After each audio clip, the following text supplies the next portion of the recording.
Good morning. There's another article in the Telegraph written by Sarah Napton. The title is "Critical Baby Monitor at Lucy Letby Hospital was broken during infant death spike." The Telegraph has seen a risk register report from the Countess of Chester which shows a blood gas analyzer was faulty between 2015 and 2016, which are the 2 years in which Lucy Letby was supposed to have been committing these crimes, which she obviously didn't commit because nobody committed them. So this is more information coming out, obviously, from someone who either did work there at that time or who still works there, or perhaps a range of people are releasing this information, and thank God they are. This is really, really important, because some of that information that they would have got from this machine, the blood gas analyzer, was being used throughout the trial to suggest that the babies were quote unquote stable and in good condition, and to state that, why did the babies suddenly deteriorate? Why did they suddenly crash? But if it's not reliable, another thing that obviously it's causing is that babies aren't getting the appropriate treatment at the appropriate time because the doctors have got the wrong information about what's going on for them in terms of their vital signs and how the blood is being analysed. I'll read a bit of it. A critical machine to monitor babies in the neonatal unit at Lucy Letby's hospital was broken. This is extraordinary, isn't it? During the time when infant death spiked, a leaked document shows. I suppose we've got to caveat that spike with what Dr. Scott McLachlan, the work he's done relating it to other hospitals, but nonetheless, there was an increase in deaths relative to the 2 years before. I've not seen any data about years before that, but I've asked for that in a Freedom of Information request to get a longer span of time of the number of deaths. Goes on to say, the Telegraph has seen a risk register report. You can guarantee the NHS wouldn't have voluntarily given that up. And that's the other point. Did the defence have access to this risk register report? The NHS knew about it. Did the prosecution know about it and not give it to the defence? Did the defence not look for it? Were they refused it? Was it just simply covered up like so many other things? That's all likely, I think.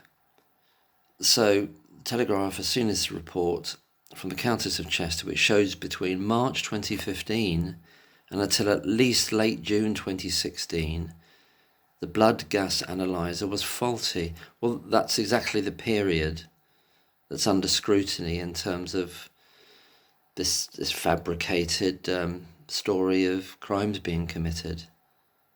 That's exactly the period, isn't it? Well, just slightly before they say the first crimes were committed, which didn't happen, obviously, but I mean, the poor babies died, but there weren't any crimes, there weren't any murders or attacks. The machine is used to monitor the amount of oxygen and carbon dioxide in the blood and was, quote, the first port of call for measuring blood glucose levels according to the hospital risk register. Right, if it's the first port of call with regard to blood glucose levels, I wonder what impact a faulty machine might have also had in respect of the so-called smoking gun insulin cases. I'll just leave that question hanging because I don't know. I think hopefully people will be considering that as well. However, the document warns that readings were, quote, not accurate, and that they were having to use heel prick blood tests to provide temporary readings while waiting for lab tests to come back with true results. The report warned it was a potential patient safety issue. Well, I think it must have been more than a potential safety issue. It was an obvious ongoing safety issue. wasn't it? There's more than potential, I think, isn't it? This is the report that's saying it's potential. I think it's, how do you establish whether it's just potential or whether it actually did affect safety and affect the lives of those babies? That's the point. That's the question, really, that needs to be asked, I think. The jury at Lucy Letby's trial was not told about faulty equipment. So the jury wasn't told. Did the defence know but just didn't go into it? Sounds like the defence probably didn't know. Or did they know and they just didn't? I mean, if you've got a defence that isn't even calling their expert witness, I don't know if anything's possible with that defence, isn't it? That they'd know. Commenting on the revelation, Michelle Warden, who's come up before, very interestingly, giving a lot of very powerful information from her experiences working at the hospital. A former advanced neonatal nurse practitioner at the Countess of Chester neonatal unit said, quote, "The blood gas machine is a vital piece of kit." She goes on to say, "A blood gas result will enable a clinician to make decisions about increasing or changing respiratory support and oxygen levels. If it is a resuscitation situation, it will help clinicians make difficult decisions such as whether to continue, etc. It's a matter of life or death here. Most intensive care units, whether it is adult pediatric or neonatal, will have their own machine. If no machine is available, then the blood gas has to be packed in ice and rushed to a biochemistry lab to be processed. The longer this takes, the more the sample degrades, so you can get incorrect results which may undermine or increase risk of wrong clinical decisions being made, according to experts." So that's what Michelle Warden has said. The machine is often used when babies are receiving respiratory support, which so many of those babies that end up on the indictment in terms of charges were. I think they all were, I think. To help doctors know when to vary oxygen levels. So they don't know that. And then there's a sudden crash in there because they're getting the wrong information from these machines, because the treatment isn't appropriate, then you can just see it all going wrong. And then, God, this is extraordinary, isn't it? And then they're looking around for a person to blame, rather than the fact that they haven't got the equipment that's working correctly, or is giving them the wrong information about what they should do. I mean, this is just dreadful. I mean, I think that information should have been given to the RCPCH proactively by the NHS. Said, look, they should have said to them, "We're doing our best." Well, they're not saying they're doing their best, are they? Because they would have. It's an untenable situation to have that vital piece of kit, as Michelle Warden says, that's not operating correctly. In some ways, it's worse than it's not working at all, because if it's giving the wrong information, and they're making medical decisions based on wrong information, that's worse than it not working correctly at all. It's not worse than it not working at all, isn't it? It's bizarre, really. Did the defence know about this? RCPCH should have been told about this. The CQC should know about that. It should be in their reports. Should have been in their reports. But it's a culture of hiding things, isn't it? I mean, it's an internal risk report, but this was so relevant and pertinent to what ended up as a 10-month trial. It should have been looked into in that. And as people have been saying on Twitter, what is the Thirlwall inquiry going to make of this? Are they even going to make a comment about it? I wouldn't be surprised if they just ignore it. I really wouldn't. But let's see. Perhaps they will. But what will they say about it? The machine is often used when babies are receiving respiratory support to help doctors know. I read that, didn't I? It's used to monitor... Oh, no, I didn't. The machine is often used when babies are receiving respiratory support to help doctors know when to vary oxygen levels. It is also used to monitor blood sugar. And if results are wrong, experts said that it could lead to, quote, the wrong clinical decisions or treatments. So that applies to issues with blood sugar, so that applies to issues related to insulin. During the Lucy Letby trial, the jury heard how babies would often collapse unexpectedly or without warning. This is the nub of it here. But experts said that warning signs may have been harder to pick up with faulty equipment.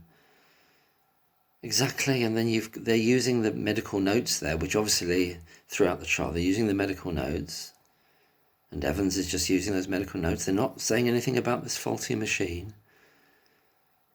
So they're using the blood gas results and figures, which may be completely wrong, but they're using them to suggest that this was the status of the baby. This is how stable the baby was. How stable their situation was, and what, in quote, good condition they were in. And then there's an unexpected collapse, but it wouldn't be unexpected if they had had the correct readings showing them that it was going in that direction. It's obvious, isn't it? For what it is, it's not rocket science. It makes perfect sense even to a layperson what they're saying here. Several of the deaths in the Lucy Letby case involved babies whose blood oxygen levels had suddenly dropped. And that's what this machine is measuring. One of the things it's measuring. One Cambridge professor told the Telegraph that, quote, any trained medical doctor, close quote, would know that a broken blood gas analyzer would be of considerable concern. That last bit's in quotes. And the Cambridge professor, not named, goes on to say, a drop in blood oxygen is a critical sign of deterioration, the expert warned.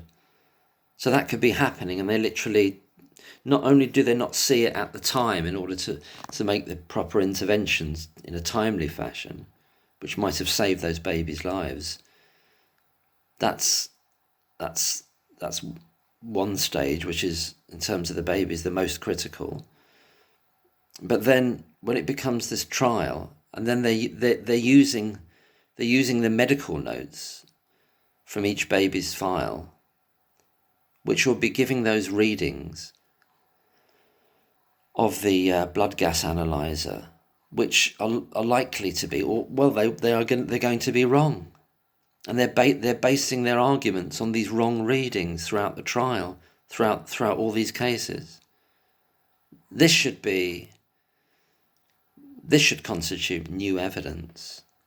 I'm wondering whether this will be part of the CCRC application, a part of it, among other things, that Mark MacDonald, the barrister that's now representing Lucy Letby in relation to the CCRC application, whether this will be part of it. When he said a couple of weeks ago, I think he said, we have new medical evidence. Well, this is medical evidence to show that the notes that were used as the basis for the prosecution and Evans and the consultants to keep repeating that, constantly repeating that each baby crashed unexpectedly and that all their vital signs and all their readings were normal and stable. But if all those notes were based on incorrect readings from a faulty machine, that's got to constitute new medical evidence to undermine their case. I think it's got to. I can't see how it doesn't, and I can't see how it can't. Can anyone else? I mean, it's just in August 2023, and it just repeats about that Lucy Letby has been convicted of the Since the conviction, numerous scientists, statisticians and doctors have expressed concerns about the evidence presented to the jury regarding shift patterns, medical conclusions and the standard of care at the Countess of Chester. The Telegraph has previously disclosed how at the time when infant mortality rates spiked at the Countess of Chester Hospital between 2015 and 2016, the years in which Lucy Letby was convicted of killing the infants, the bacterium Pseudomonas aeruginosa had colonised the tap in the nursery of the neonatal unit. I think there were at least 2 reports of that made, of that being found, and then I think in one case they changed the tap.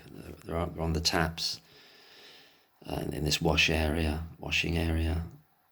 for hand washing, I suppose, and washing other, perhaps washing small pieces of equipment. I don't know exactly, but it's certainly washing hands. Taps. In one case, the tap itself was replaced, and another place I don't think they had a tap to replace it, so they put a filter on it to cover it up. Pseudomonas is known to be lethal to vulnerable babies, so this article here is just restating this now, which I'm wondering whether, I believe there's more to this Pseudomonas aeruginosa than just the taps. I personally suspect and believe that. In terms of other tests that may have been hidden or covered up by the hospital in relation to the babies themselves. That's my suspicion. We'll see. Pseudomonas is known to be lethal to vulnerable babies. In 2012, a premature baby died and 12 others needed treatment at Southmead Hospital in Bristol after an outbreak of a waterborne bacterium. I've got to slow down, speaking too quickly. David Livermore, Professor of Medical Microbiology at the University of East Anglia, said the monitor, along with sewage leaks and a Pseudomonas colonised tap, I think there were 2, that's what was in the report before, there were 2 instances of it, is more evidence of malfunction in this suboptimal unit. So he's saying, that this broken monitor, the sewage leaks and the Pseudomonas colonised tap, there's a through line between all those elements, isn't there? Because sewage leaks might be responsible for the Pseudomonas, or in part, and the fact that this Pseudomonas is meant to create this biofilm and under which other bacteria live and colonise and can be transferred, obviously, to very vulnerable babies. And then the monitor that's meant to pick up what's happening, possibly as a result of these infections, or likely as a result of these infections, isn't giving the information to the doctors to make the right decisions at the right time, and timing is obviously absolutely crucial. Issues of faulty equipment and infections on the ward are expected to be raised at the ongoing Thirlwall inquiry. Well, you'd hope so, wouldn't you? Which is looking into how the deaths at the hospital could have been prevented. A spokesman for the Countess of Chester said, in their usual reply, due to the ongoing Thirlwall inquiry and police investigations, those police investigations are obviously to do with that nonsense about the Liverpool Women's Hospital where Lucy Letby was on secondment, and this lie about these this high percentages of tubes being dislodged that was put out there by the barrister at the Thirlwall inquiry with completely false statistics about the rate of extubations of these tubes. Completely shamelessly put out there by that barrister, Baker, wasn't it? Baker, KC. And so, they just say it's not appropriate for us to comment, which is what they always say now. It's convenient for them to be able to hide behind that. There's a lot more that they're covering up. I just wanted to mention as well the article that came out. What's the date of this? The 19th of December 2024. So that article about the baby monitor being faulty, broken, came out yesterday. This is from the 19th, and it's on the BBC News. And the title is Hospital Trust Deeply Sorry Over Baby Deaths. This is really a contemporary report just from a few days ago. It's talking about a huge number of baby deaths at another hospital, the Royal Derby Hospital. I'll just read a bit of this because I'll say why in a minute. A hospital trust has said it, quote, could and should have done better after a review into more than 150 baby deaths found care issues which may have affected losses of life. I'll put a link down below for this one as well, and for the other Telegraph one, but I'll do the one without a paywall so you can read it. You may have read these articles already. Details of a new report from the University Hospitals of Derby and Burton NHS Foundation Trust into perinatal deaths have been revealed by the local Democracy Reporting Service. Don't know what that is, but okay, I'm just going to flip through this article a little bit, not because it isn't all important, but just to get to the part that's related to issues around the Lucy Letby case. So this report from this Derby hospital detailed 168 perinatal deaths which occurred at the trust between 2020 and 2023, so the last 3 years before this one. 99 relate to stillborn deaths, 56 neonatal baby deaths, so that's babies in the first 28 days of life, and 13 to do with late fetal losses. So the report, 11 babies were born at the trust but died elsewhere after being transferred, but the report focuses on the remaining 157. This is the nub of it here. In a number of the cases reviewed, care issues, in quotes, care issues, were identified which, quote, may or were, quote, likely, so either may or were likely, and what the ratios between the may and the likely are, they don't say, likely or may or likely to have changed the, quote, outcome for the babies who lost their lives. It's a bit of a sort of guarded language there. They're not saying, but you know, if you change the outcome for a baby who's lost its life, that means that I'm inferring that means the baby would have lived. In other words, they died because of the care issues, which they're saying may or are likely. So the care issues, how many cases do they judge it? What's the difference between may and likely? Obviously likely, it's more the case that the care issues changed the outcome. The outcome was death.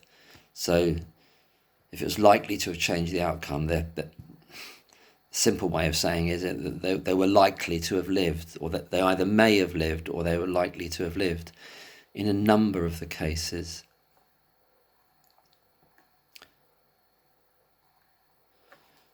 But how many? How many? We're just talking about the figures here, though. Look at the figures here, and we're looking at because we're in the Lucy Letby case. We're looking at neonatal baby deaths, aren't we, and crashes. We're talking about 56 here across the 3-year period. So, as a comparator, and they're saying here that there were a number of those. How many is a number? Maybe it goes on to say, which were. The care issues were likely to have changed the outcome.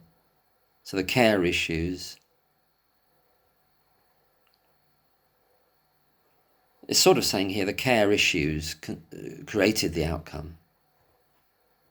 It's a bit of weaselly, strange language here, really. Odd way to put it. But it's saying, you know, had there been no care issues, which is a bit of a, not a very well-defined phrase, a care issue. What's a care issue, you know? Could be an issue about good care or bad care. What is it? But it's obviously saying that there were mistakes made that caused the deaths of a number of these cases. How many? But look at the figures, 56 babies over 3 years. in the neonatal aspect, just in the neonatal aspect. That's not looking at the stillborn babies, which are 99, which is a huge number. But this is way ahead of Countess of Chester hospital figures in terms of numbers of babies across 3 years, even including that. Is it a bigger unit? Is it a bigger hospital? Possibly that might explain some of the disparity of the figures. It doesn't actually say here because it's not comparing it to the Lucy Letby case. It goes on to say the report also found 24 families, all in 2020, were not contacted to take part in reviews relating to their baby's death. So it's all hit and miss, isn't it, really? They weren't even contacted. The Trust said it has now been in touch with them to apologise and see if any lessons can be learned from their cases. Yeah, they don't think they will be learning lessons. The report carried out by an independent midwife said, quote, whilst there are many opportunities for sharing learning across maternity services, the learning is not necessarily embedded into practice. Exactly. I doubt it will be. This is reflected in the recurrent themes identified in this report, including fetal monitoring interpretation, women reporting reduced fetal movements, so they're not listening to what the mothers are saying, and they're not interpreting what's being monitored correctly, and subsequent care, documentation and communication issues. Subsequent care is a big, carrying a lot of aspects there, isn't it? Right into the neonatal stage for those first 28 days. It's everything else that happens thereafter, isn't it? Subsequent care. The report found a consistent failure to follow local or national maternity guidelines across all parts of the service, which, as we know from the RCPCH report and CQC reports, was happening at the Countess of Chester Hospital. It says here the Trust, it has corrected them now, this particular Trust, this Derby one. It needed this report to get them to do it though, didn't it? It needed that exposure to get them to do it, otherwise presumably they would have carried on. This included the Trust saying it was compliant with a national, quote, fresh eyes policy to check the baby's heart rate every hour during labour when it was only checking every 2 hours. It said the most common theme in the pregnancy stage was the management of women who reported reduced fetal movement. Yeah, they're just not listening to, as was coming out at Thirlwall, they're not listening to the mothers. They weren't listening to them, and they weren't giving them information as well once the baby had been born, and they're finding things out afterwards. They're trying to get information. It stated there were shortfalls in the lack of risk assessments, referrals for ultrasound scans. I won't read the rest of it here, but I'll the reason I added this in, obviously it's very important in and of itself, but it's a signifier of obviously the extreme failures, and this is happening 5 years after, for a 3-year period, 5 years after the period in question related to the charges and the convictions against Lucy Letby, isn't it? Which were in 2015, 2016. This is in 2020 to 2023. So if that's going on 5 years later at another hospital, and it's not saying here, maybe you'd have to probably read the report itself. Not sure how you can access that at the moment. That there are 56 neonatal baby deaths. Now, they're just saying here in this report, a number of those cases, care issues, change the outcome. From that, you can only infer that the care issues caused the deaths. Well, it didn't say it definitively. It says they either may or were likely. So care issues likely caused some of those deaths. How many, it doesn't say. So when we know that as the RCPCH report found out, as Alison Timmis was saying, that it was not a safe unit in 2015. They kept saying that she said it's not safe. children are going to die. That's literally what she said in an email to Tony Chambers. You've got all that going on. That's care issues. You've got this broken machine, that's care issues, likely, I'm comparing and contrasting here, obviously, likely to affect the outcome, i.e. whether the baby survives or not. That's care issues. The lack of nurses at a certain level, the lack of senior cover, the consultants not being there, the 2 consultant ward rounds a week instead of 1 or 2 a day, which they should have been doing. The fact that, very new junior doctors being solely put in charge of all these very, very vulnerable babies. The ratio between nurses and the neonates on the COCH ward, that meant they were ridiculously overstretched. All these factors that have been discussed a huge number of times now from every different angle. All these are throwing up what they're terming in a very sort of bland way here in the BBC report about the Derby Hospital, care issues, which were likely to have changed the outcome. So that's the crux of it here, the care issues. And you've got this broken machine, and you've got the issue of the Pseudomonas aeruginosa, the extent to which, and the bacteria that hide under the biofilm that creates.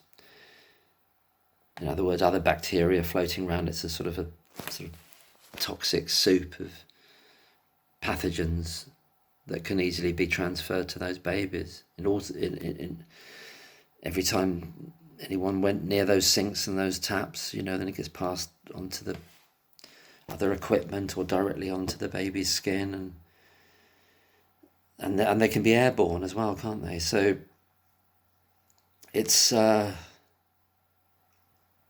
those are care issues in terms of the safety of that unit, aren't they? All those are issues which can, in the words of this sort of bland description here, can affect the outcome, could have changed the outcome, i.e. that the outcome could have been that many more of those babies at the Countess of Chester Hospital would have lived had they been elsewhere, and probably were likely would have survived and lived had they been in a level 3 unit.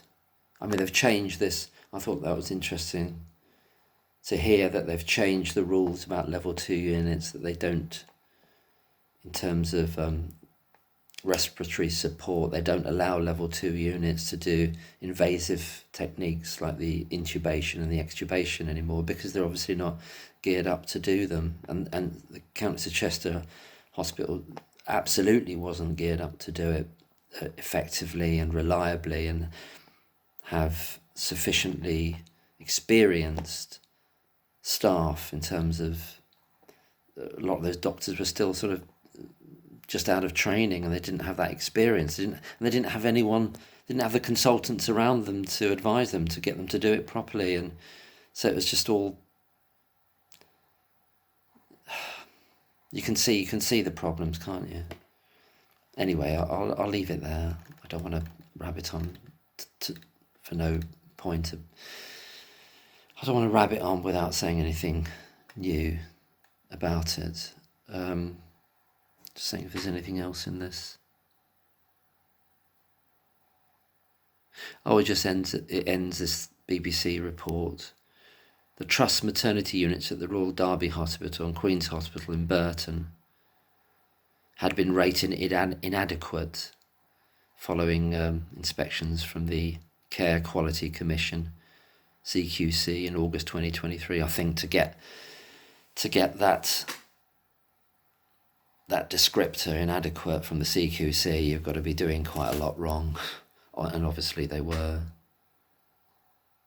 So it's saying that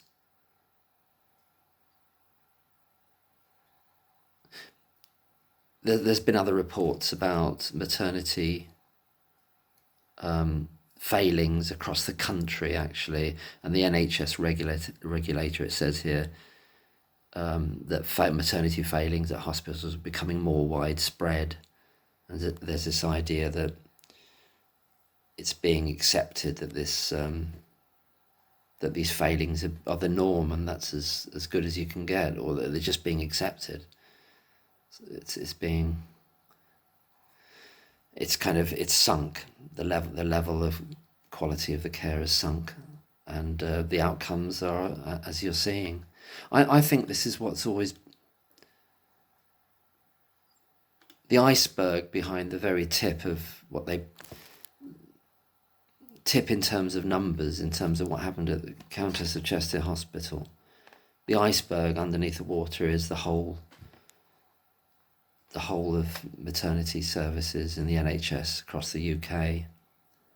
And I think that's probably yet another corporate decision made by the NHS as a way of, I don't know, is that possible? They've gone with a fabricated, horrific, made up serial killer story to kind of push away the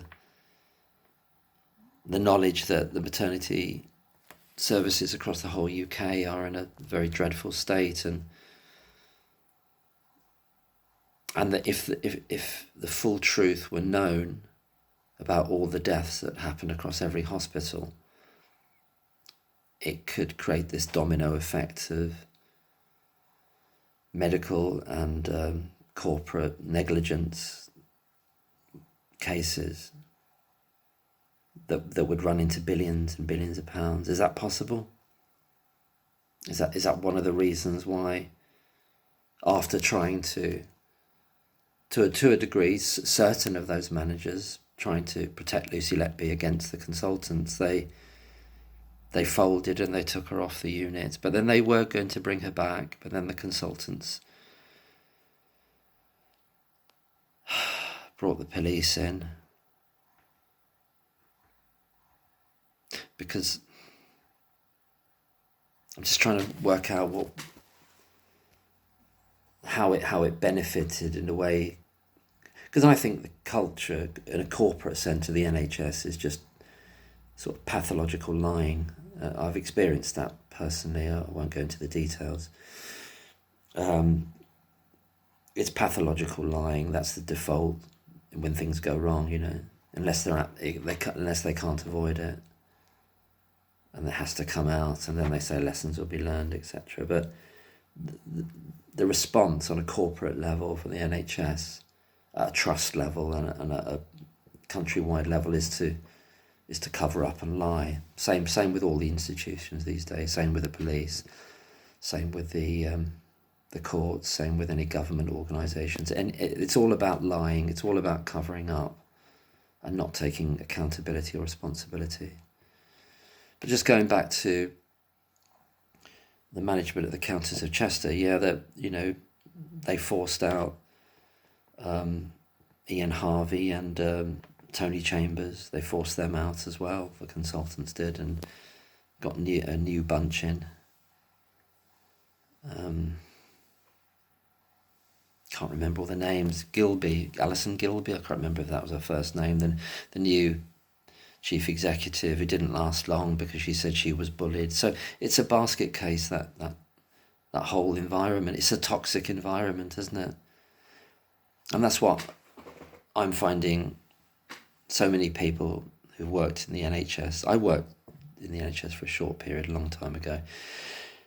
But I had a lot to do with it in terms of another matter that's lasted years, actually. And I found that the culture in this particular culture, if you can call it that, that's what they call it these days, the culture was one of lie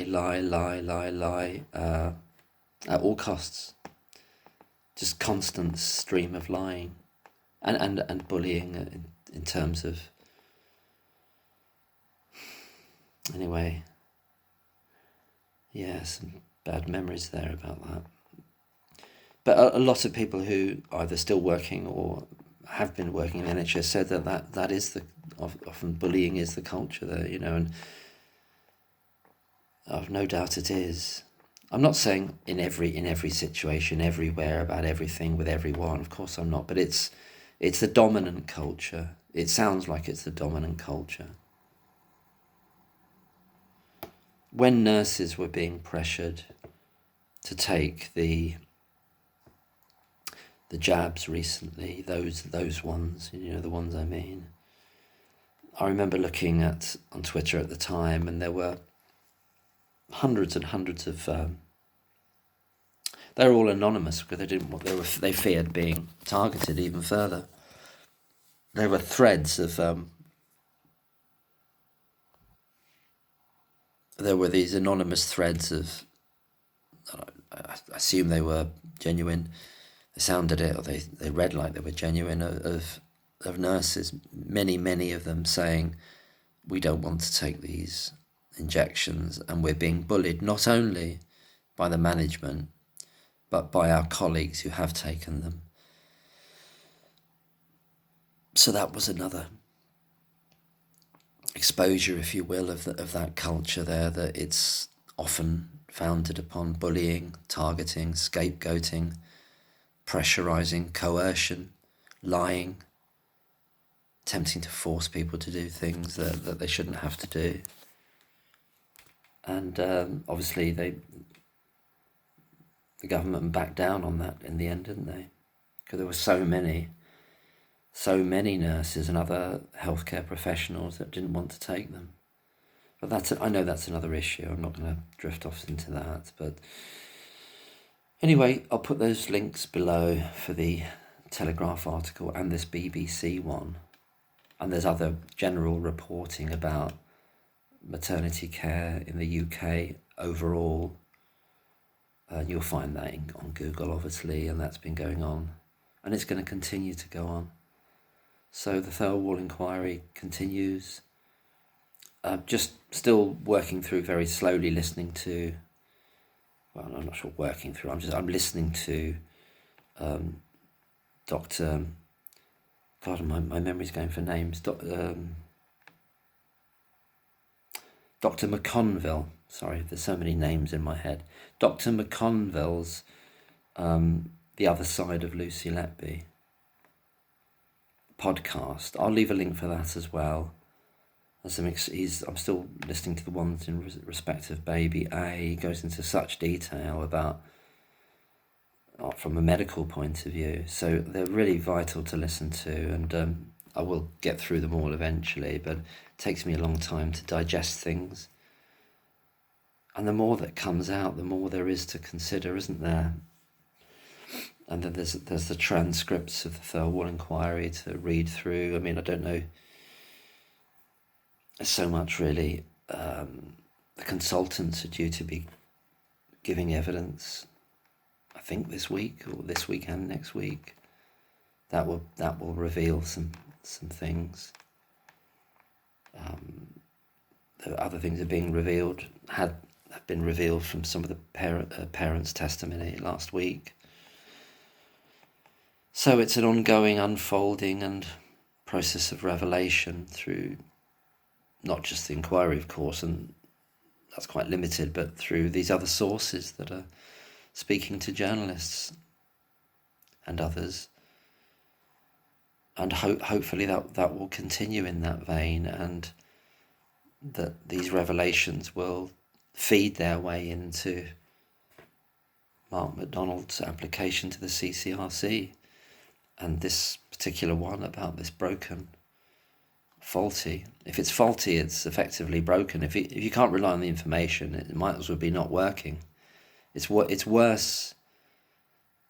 At least if you know it's not working at all, then you're not relying on it. But to rely on it and make decisions on faulty readings, that's bizarre that they would do that. And then they've got the trial, and they're saying, well, here's baby, whatever the initial is. Here's this particular baby. Here are the gas blood readings to show that they were stable. And they're doing that with the absolute nerve the NHS know that that machine wasn't working properly, so those readings aren't reliable. The consultants know that, and they've fed into that. And they've testified on, in the witness stand. They've testified, haven't they, as to those medical notes, knowing when they were doing that in that trial. I think that's a perversion of the course of justice, knowing that that machine was faulty. We need the full transcript. They're saying it cost $100,000, but people are saying it's clear that, and it is clear, from the reporting and verbatim reports from the trial of last year, that blood gas readings were all fundamental to the description of the baby's alleged stability, each baby's alleged stability. And so if the NHS and those consultants giving testimony knew at the time when they were saying that, here's, that's perverting the course of justice, isn't it? Because they know that they're reading off notes that aren't reliable. And it should have been incumbent upon them to say, okay, here are the readings, but by the way, we can't rely on any of them. We can't rely on any of them, even though we're trying to rely on them for this prosecution. Sorry, my eye's gone a bit wonked. Anyway, I need a cup of coffee or something. Take care, all the best. Sorry that this is a bit unfocused, but the reason I'm doing these videos is to point people to these articles. That's the main reason. It's really the only reason. Plus, I'll chip in a few bits, obviously, but it's about reporting. It's about these articles. Well done, Sarah Napton, for putting this stuff out, and whoever else was involved in terms of supplying this information. Good on you for doing that. Take care. All the best. Bye.